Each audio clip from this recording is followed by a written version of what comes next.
নমস্কাৰ বন্ধুসকল, অৱশেষত আমি আহি উপস্থিত হলোঁ গোল্ডেন পাগোডাত।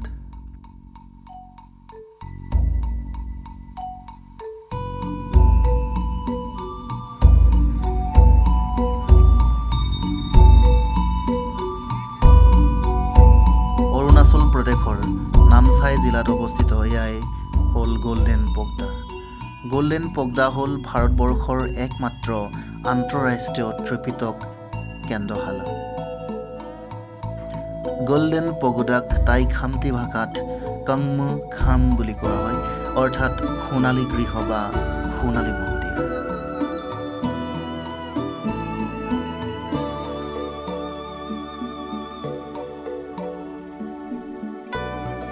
ইয়ালৈ আহিলোঁ, আপোনালোকে এটা কথা মন কৰিছেনে? ইয়াত কিন্তু আমি শুকান পাত দেখিবলৈ পোৱা নাই।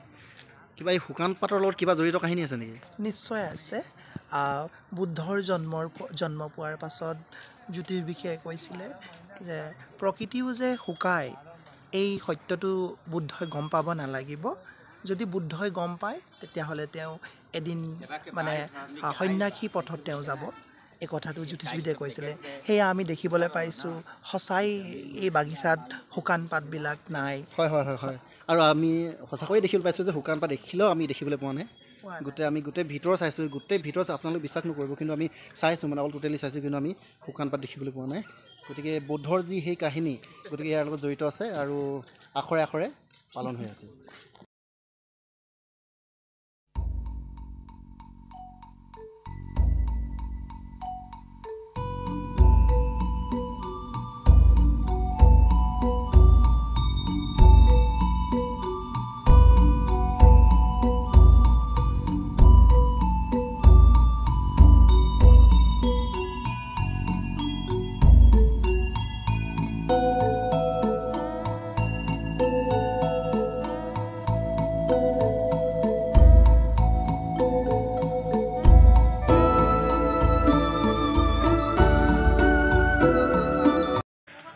এইটো বৰ্তমান বনাই থকা হৈছে, গতিকে ইয়াত প্ৰৱেশ কৰিব নিদিয়ে, গতিকে আমি সোমাব নোৱাৰোঁ।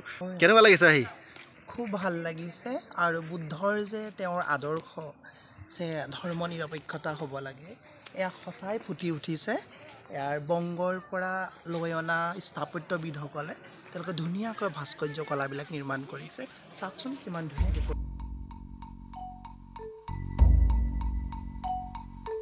গোল্ডেন পাগোডাৰ পৰা এতিয়া আমি যাবলৈ ওলাইছোঁ। আপোনালোক কুশলে থাকিব। ধন্যবাদ। Happy new year. Thank U.